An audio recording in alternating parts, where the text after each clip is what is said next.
What's up? I'm Tyler. And I'm Dakota. And this is the Bourbon and Business Podcast, where we interview successful businessmen and women to let you in on why success doesn't have a single formula to follow. We also have a little bourbon tasting along the way, because why not? Why not? So guys, please enjoy this episode and let us know your thoughts at Bourbon and Business Podcast on Instagram.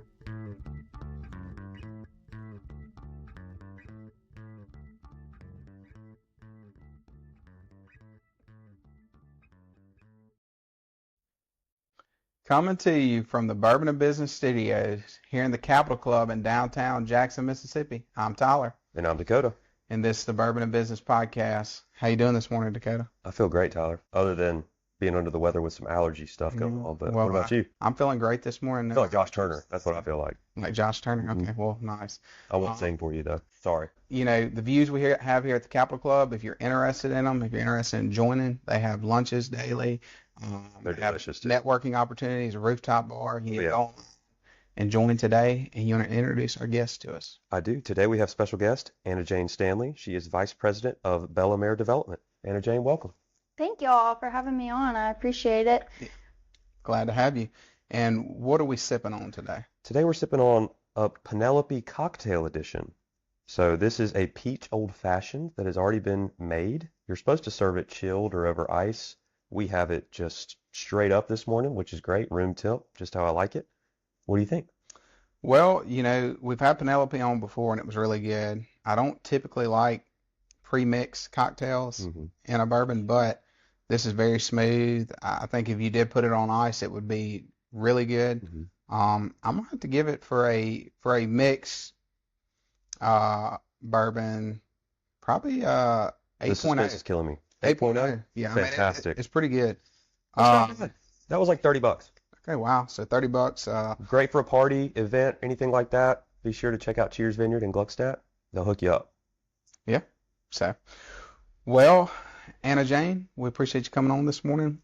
Absolutely. We like to always start this, kind of give our listeners your background, where you're from, and then how you got to the point of becoming the vice president Yeah, absolutely. So, of Bellamere Development. Let me say that. So, not a First Lady. So, I started off in a crazy story. So, in college, I graduated from Ole Miss with a bachelor's degree in business administration. So, I had an emphasis in entrepreneurship and business management. So, I was very geared towards finding out how to become something and not have to work under somebody one day.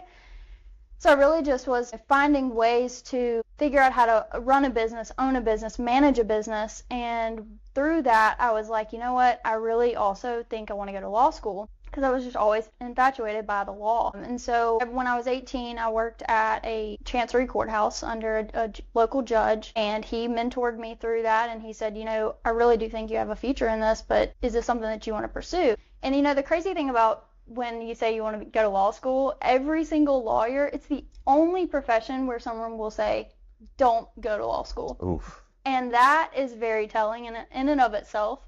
So, of course, when someone tells me no, I was like, now I have to do it. You know, I have to achieve it. And so that was just kind of the start of it, all of it. So when I was in college, I, you know, just hustling, always had side hustles, like different grinds that I was doing.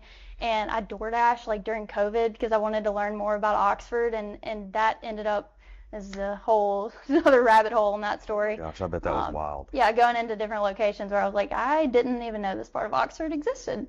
Or these kind of people. But yeah, so I used to like Uber when Ubers weren't available late at night, like I would DD people around. So I just always had something going on that was a revenue generator. Sure. And especially for a young girl, nobody really saw me doing all of that stuff. It was just something that I loved a challenge. I loved to do new things and always be knowledgeable in different aspects.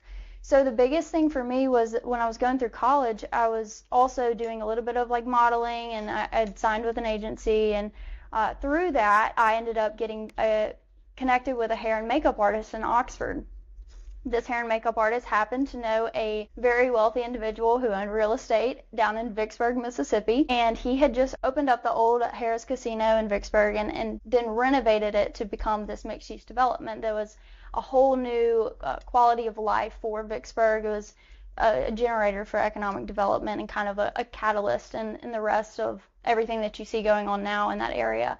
So anyways, I went down there with 2 other girls from Ole Miss, and we were there to keep the people activated, keep them alive, and then figuring out how to get them engaged in the property, show them around, tour them, tell them about the property, explain what it was, because it was kind of confusing.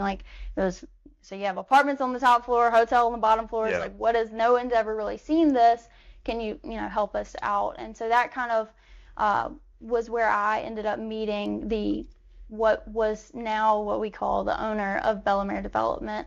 And at that time, he was just working with his family, and kind of this was a project that he had been working on the side. And then in 2011, it became a family office. And so we got connected, and about 2 weeks after I went to that event, and he called me, and I didn't know who was calling me. I just picked up the phone. I was like, hello. And he said, I think I want you to come work for me. And I was like, oh no, I'm good. I'm going to law school. I don't really think that that's my jam. I don't know anything about real estate. I've never wanted to pursue that. So I just, I went through that, and I was young, and I was just trying to weigh all my options. Sure. I had a lot of different avenues that I could take, and all my family is in medical field, but I was the only one who was kind of diverting and going a different path, and that was new and interesting to me. And so I just said, I want to go to law school. And so he drove down to Oxford and met me down there, and he was like, I told you I want you to come work for me, and this is X, Y, and Z, Y.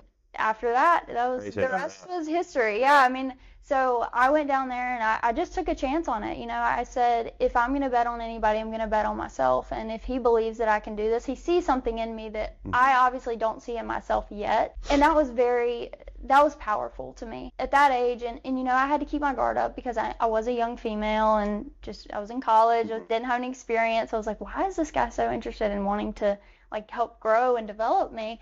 And so through that, I went down to Vicksburg, straight back to the property where we met, and I became the sales and events manager there, and that role really shaped who I am today. It allowed me to figure out what I did and didn't like, but it also, it was the starting point of where I am, and being able to get connected with Sonny in that aspect, and figuring out how to keep pushing myself forward. Right. So I created an entire new revenue stream for Mulberry, Vicksburg, down in that area, and that was one of Sonny's properties at the time. And we had what we called coffee time, where he would come every month, and we would just talk. And it was kind of a check-in to see, okay, how far are you progressing along? How much revenue are you actually generating? And at that time, we were pumping out events. Very, very upscale events, Italian wine dinners that were selling out every year. That's Tyler style events. I started an entire pool party, almost like a day club that was 21 plus in Vicksburg, Mississippi. It was unheard of. I'm talking security guards, wristbands, VIP, a DJ. I had 2 bars. I had food pumping out. Had cabanas that we sold out. So people were coming, bringing their friends. We had bottle service. I had cabana girls. We were doing the thing. And he was like, how did you think of all of that? Yeah. And that was really my first test, I would say. That was kind of a way to gauge how well I was going to execute something. Sure. And it was kind of just, this is up to you. If you wanna make it work, it'll work. And if you don't execute to the level that I think you can, this relationship isn't gonna work. So through all of that, we went through, and we started to form a work relationship where he was like, I think you have a lot more potential than what I originally thought. And I was like, well, I don't know how to take that. Thank you. I was like, okay. And he said, well, it was a year later, and I had kind of gone through this whole process, and I went through, and I said, I think I want to pursue something else. And he said, well, do you want to join my development team? When I tell you I was joining a development team that I thought was a development team, no. Back up. Sonny was a one-man show at that time. Oh, wow. There were 3 other people who came on board and were kind of doing a little bit of stuff. Yeah. It has grown so exponentially to that point. And this was in 2024. This has all happened in a year. Yeah. And so I went through all this, and we went And we were meeting out of coffee shops. Like, we didn't have an office space. We didn't know what it was going to become. We didn't understand where it was headed. So, we have 8 other hotels. So those were kind of running, they were generating on their own. That was a whole management company that was kind of just pumping through, and that was going smooth. And he was like, all right, now let's start this development company, and I have the right people in place to do this. And I mean, we literally started in a closet. I remember our first office, and it was like 500 square feet, I think, and we had lined desk all around the corners of the walls. There was only 3 of us, but with Sunny. 500. So 4 people in one room, and it was just like, okay, this isn't going to work. Yeah. And shortly after that, about 2 months later, we got a larger office, which we are currently in right now. So, yeah, that's where I am, and I just kind of I bounced around a little bit. There was some needs that were needed to be filled, but it allowed me to grow in operations. Then I went and started managing a $70 million portfolio of our property management.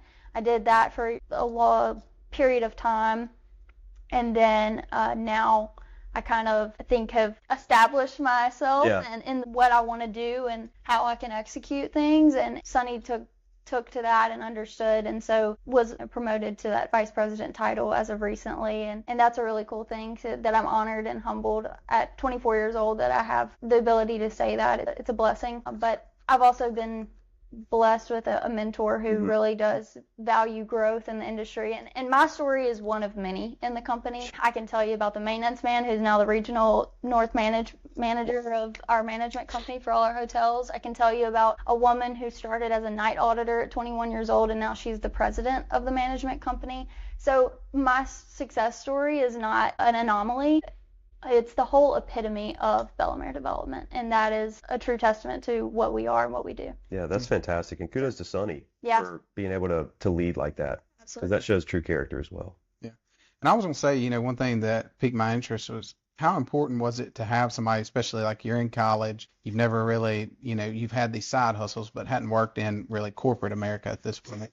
Have someone that came down and saw something in you and was able, not only did they mentor you, but also gave you the space to create yourself and to, let you figure things out. How helpful was that to your career? Tremendous. I mean, oh gosh, I can't thank Sunny enough for everything that he's done for me, but Bellamere, the whole entire team now is just, everybody's willing to lend a hand. And I don't like to look at myself as like the youngest one or the baby of the group. I understand. I'm humbled enough to say that I'm a wealth of knowledge, but I also am a sponge. Like, I want to just soak up every bit of knowledge that I can from everyone around. But I also know that I know how to make decisions. I can reason through things. I critically think. I know how to problem solve, and that's probably my biggest attribute. And what Sunny understood about me was he told me the first time that we had a challenge was, I need Mulberry to have events, and we don't have anybody to do those events. How are you going to, one, it was fill the apartments, and 2, run events.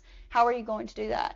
And I said, oh, that's easy. Like, that's a problem. You have a problem, and I have a solution. And we figured it out along the way. Yeah, there was probably some pivots, things that we could have done better, things that I've learned through that. But everything that I've learned so far has led me to the point that I am.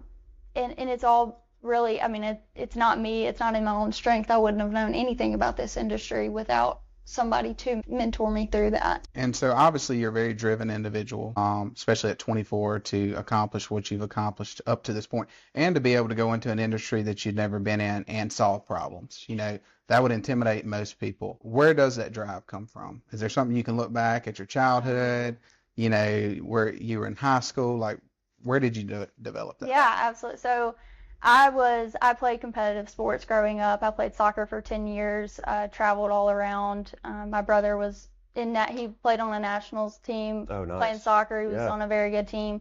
I was playing select soccer, traveling. Every weekend was a different state that I was in.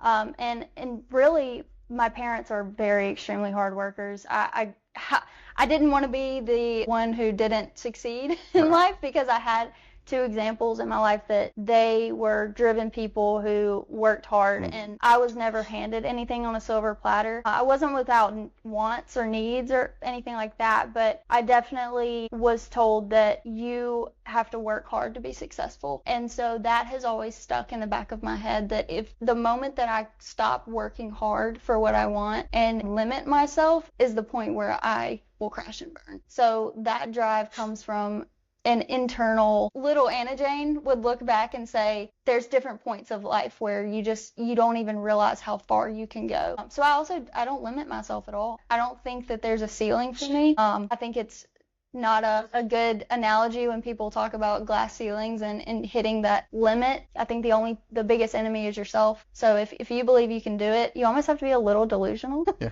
I would agree, yeah.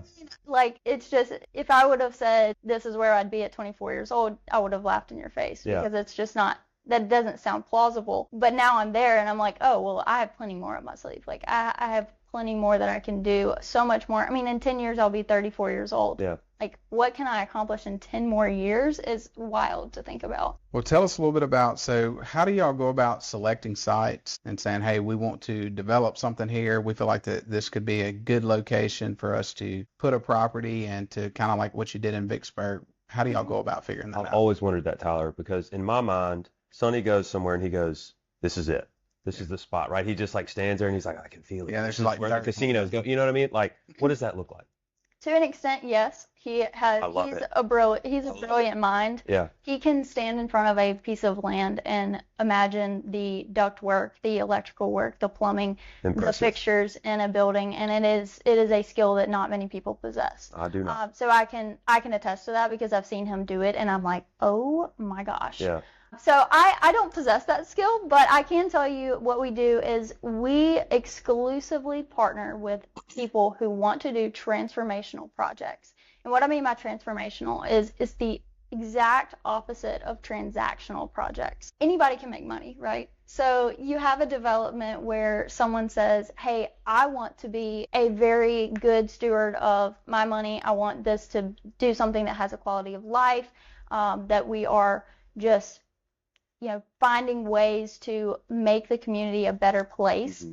And if we can do that, we are going to, it piques our interest a little bit. Yeah. People who just want to make money, it's not really for us. It's not, there's no purpose behind it. And I think that's the biggest part of Bellamere, is that you will see it through our work. We're not scared to turn people away. We have enough going on that there's a certain level of understanding that we only do transformational projects. And it's in our mission statement, transforming communities one connection at a time. And that's not a motto, it's a literal mission. And through that, not only do we transform communities, but we also give back to the community. And so what people don't realize about Bellamere is that 30% of our developments go towards a charitable trust. 30% literally of our company is charitable acts. And the first way that we're giving back to that is back to our employees, back to the employee system, through a form of therapy, free therapy. And I can tell you that we have run a beta test in our organization now where we took our leadership team and we said, okay, these people are obviously very successful, very driven people. They're productive. How do we excel? How do we 10x the production? And we found that people who are that way and that fit in our culture have to have grit, which means that they've been through something in their life. They've been through a challenge where there was two options. They could either stop what they were doing and quit working. They could just throw their hands up and say, I'm done, or they could push through and overcome the obstacle. And that is the biggest indicator of someone who will thrive at Bellamere, and whether you'll die at Bellamere. I mean, seriously, it is a factor that we look at when we are going through hiring, and we'll touch on that a little bit of that whole process. But yeah, so transformational projects. The second thing is that we give back to the community. 30% of all developments go back to a charitable trust. And 3 is our employee-employer relationship is very, very different than a corporate structure. We don't call ourselves corporate America. We're not corporate because of the way that we treat our people. Everyone is held to a very high standard, but what that means is that there are ways to do that in a healthy, positive environment. And not only does that come out in the projects that we do, but it comes out in the people that come and you see and meet with. You'll see a genuine joy in people when they talk about their company and what we do. So we ran this beta test in our leadership program, and now we have an in-house therapy session every Thursday. We have a therapist who comes to our office, and she has open slots where you can book. And we started doing this, and our production went through the roof. Things that I dealt with back in college, things that I had always struggled with, but it was so deep inside of me that I couldn't overcome, that I didn't even realize it was slowing me down in production, but it was just that lingering, like, my mind was it was being taken up with other things that I needed to clear out to keep moving forward and pushing forward. And Sonny told me, he was like, why don't we just start doing this for all our employees? Yeah. I was like, that's genius. Like, yes, like, let's try it. Let's see if it works. And if it works, we can implement this throughout all of our hotels. Because you're talking about, you get down to like your general managers, assistant general managers, your department of sales, and then you have your line level employees who are living paycheck to paycheck, and we understand that. They don't have the ability to go and get that health care, the therapy.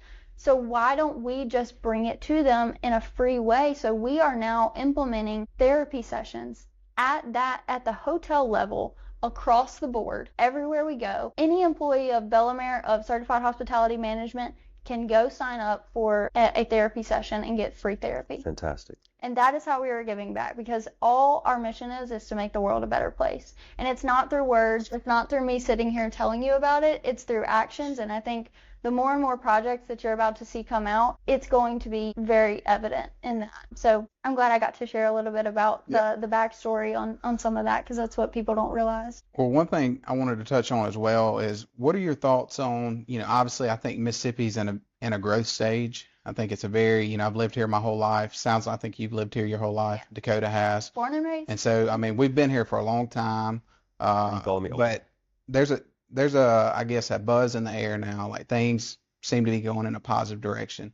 What are y'all's thoughts on the trends for Mississippi, and what should we expect in the next 10 to 20 years, do you think? Yeah, so Mississippi is right now looking into retaining talent in the younger population. So what are ways that we can help do that and give back in economic development?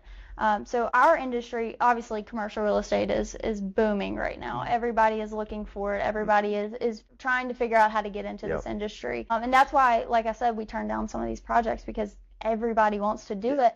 Are they doing it for the right reasons? Impact. And that's where you got to really look into is this the right project for us to be involved in? Because one thing we're not going to do is ruin our reputation. And if that means that we'd have to turn down a project that's not for us and maybe for someone else, by all means, that's what we're going to do. But, we look at what the state wants, right? But we also go down all the way to the community level. I mean, I'm not afraid to say that we've asked people on Facebook, like, hey, what do y'all want to see here? What do you want us to bring to your community? Because that's our job at the end of the day, is to give people what they want, give them the quality of life, give them a reason to stay in Mississippi. And, through that, why do we have to keep it in just Mississippi? Why can't we do it worldwide? And so the scale of which we're growing is so exponentially fast. I'm not afraid to say I think we're probably one of the fastest growing companies in Mississippi right now, with $1.5 billion of development in production. Wow. We also have 700 million that have already been produced. And that is to give back to the community and figure out ways that people can have that quality of life. So you hear about some of our projects, the gallery in Madison. You may have heard about Gulfport Town Center in Gulfport, Mississippi. We're bringing a lot of cool projects that really cities need to be revitalized. And the other crazy thing about it is that now underdeveloped cities are coming to us to say, hey, we see what you've done in other places. Can you please help us? Help us strategize this out, because that's the other part of it. They understand that we only do transformational projects. We're not there to just fill our pockets and figure out how to, put up a bunch of commercial buildings. A lot of what you'll see too is like mom and pop places. We try to stay, we encourage corporate companies when it's the right fit, when it makes sense. What we would rather do, and it's not to discourage corporate companies from coming and working with us, by all means. But what we would rather do is see a husband and a wife with a family of young kids be given the ability to have a successful business, grow their small business into something bigger. So like the gallery in Madison, you see Spinners. That's a husband and a wife. They're local Mississippians. Yeah. Like, these people are not, from New York or some other place that they just want to have a development down in Mississippi. These are people who live here, have grown up here, and are really skin in the game. Yeah. They want to see growth. They want to see quality of life. You have all these different opportunities to make that happen. So, yeah, I mean, the industry is booming right now, and I think that what we have to be careful with is not getting greedy and figuring out how to keep our mission alive. Right. Well, you talked about one thing, obviously, I think Shad White said it 100 times on social media, but, we have so many young people leaving the state, leaving, going to these bigger cities, to fix that here in Mississippi, our problem really is the lifestyle, having things to do outside of work. I mean, obviously work's very important, what you're doing. Schools, healthcare systems. Correct. But when you leave work, what can you actually do? And we're actually seeing those things, come into play, and y'all are part of that. So very exciting time to be in Mississippi. We appreciate the hard work you're putting into it, because it helps all of us here that live here and do business here. Before we get out of here, what are some things that y'all have coming up here in the future that you can talk about, I guess? Yeah, I have to be careful with this question. I think what you'll see is that we are targeting that younger audience, and I'm kind of a strategic hire in that sense. You hear about personality hires, but I guess I'm the strategic hire to figure out how to tap into that younger audience, because I am that audience that we're trying to tap into. The post-grads who have the big girl job or the big boy job, and they have a little bit of money to play around. They have adult money to play around with, but they're like, I just don't really know about Mississippi, because there's not really any entertainment. There's no nightlife. There's nowhere to, live. Yeah. There's a big difference in residents. So a lot, what we look at is mixed use developments. We do a lot of hotels combined with a luxury apartment, and nothing that we do is ever not luxurious. Yeah. If you've ever seen our architecture, we partner with people who get the vision. Yeah, y'all's portfolio online looks beautiful. Yeah, it's fantastic. It is that is years and years of work, and that is a testament to how we do transformational projects and how we do these developments that are very thought out. I mean, to the point that it goes from development, pre-development, construction. Okay, we take it to the bank, we take it to the lenders, and we're like, do y'all like this? And then you see the final product. But what y'all are seeing are years of work being put into it. What you see on the website took years and years to become. So, yeah, we're definitely going to be continuing to do this mixed use stuff and keep those developments coming. And I think you're going to see a lot of growth more around the surrounding areas as well, so that when Mississippians do want to travel, they still have a little bit of home too. That's fantastic. Right. And I do want to touch on one more thing, Tyler, if you're cool. You cool? I know we're running short on time, but we can go a little bit over. You touched on this idea of grit in your hiring process. What does that look like? Yeah, so Bellamere has a very interesting way of hiring. We don't put out job applications. To an extent, yes. But one of the things that we do is we look for a person and then build a role around that person. Same thing that Sonny did with me. Yeah. I never submitted a resume. I never had a formal interview where I sat down and was like, hello, sir, nice to meet you. It was never like that. And what that means is that we had to be vulnerable. We had to really talk about some hard things. Mental health was a big aspect of that. Yeah. Figuring out, hey, what have you struggled with in the past? How did you overcome that? What were the obstacles that you faced along the way that got you to where you are? Because you touched on it at the beginning. You said you're obviously very driven. Where does that come from? Well, that comes from some challenges that I've had in my life to overcome, and it should have knocked me on my butt, but it didn't. And that is one question that, Bellamere is very open to asking. We're not afraid to ask those questions to say, what is it that you've overcome in your life that has led you to this point? So, yeah, building the role and really just reimagining the way that the employer-employee relationship is going to be, we hope that it's a precedent for every other corporate company, because you see a lot of young people leaving corporate 9-to-5 jobs because of the drain that it has on them, on their mental health. I mean, you're talking about they have to take mental health days now. That is crazy to me, because I love going into work every single day. And I say that because I have the flexibility to do what I want to do. If I want to go in at 10 o'clock and leave at 3 o'clock and I have all my work done in that point in time, nobody's going to say a word to me. Nobody is going to question the productivity because I can work wherever I need to be. I can work sitting on my couch. I can work in the car. I can work at the office. Like, I don't have to be in one central location. So we are much more effective in that way. We're efficient. We're faster. And we also have we have more retention and less turnover in that aspect. And we're also bringing in that young talent through that way as well. Cool. Well, great. Well, Dakota, let's get y'all's thoughts on the bourbon or the cocktail. Yeah, the old fashioned. Yeah. I thought it was very smooth. I thought it was good. It's not too heavy on the peach, which is what I was worried about. I was worried it was going to be like way too sweet, but it just really wasn't. I thought it was a nice burn for an 80 proof as well. It got me some of that bourbon kick that I was looking for. So I'm going to go 8.5 for the premix. Yeah. And then what about you? I actually really liked it. I like the bottle is very aesthetic. She's cute. But I also, for this spoken like a true developer. Well, yeah, the outside package has to look as good as the inside. So presentation is important. I would definitely say, I'd give it a 9.0. I think it was pretty solid one. I think it, solid 10 if you put it over ice, but we're drinking it. Yeah. I think the rating would definitely go up. Yeah. Well, we'll land bourbon. We'll land at 8.5 on that. And that was beautiful. For our listeners, how can they? 0.5. I'm impressed. 8.5. That was good. Yeah. I did that math in my head. A 9 and an 8 to get and an 8. Wow. Solid.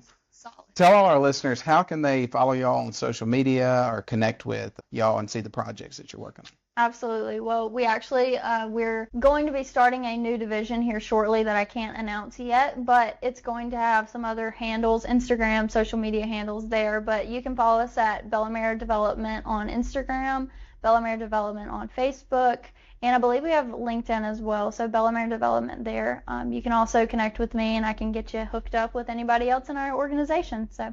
Well, great. There you have it. And to all our listeners, however you stream this podcast, if you'd give us a rating and follow us on social media, and we will see you next week. Hope you guys enjoyed this episode. If you have any feedback or would like to be featured, reach out to us at bourbonandbusinesspodcast@gmail.com. Or find us on Instagram at Bourbon and Business Podcast. Thanks again for listening. Follow us for more content and info on the next episode.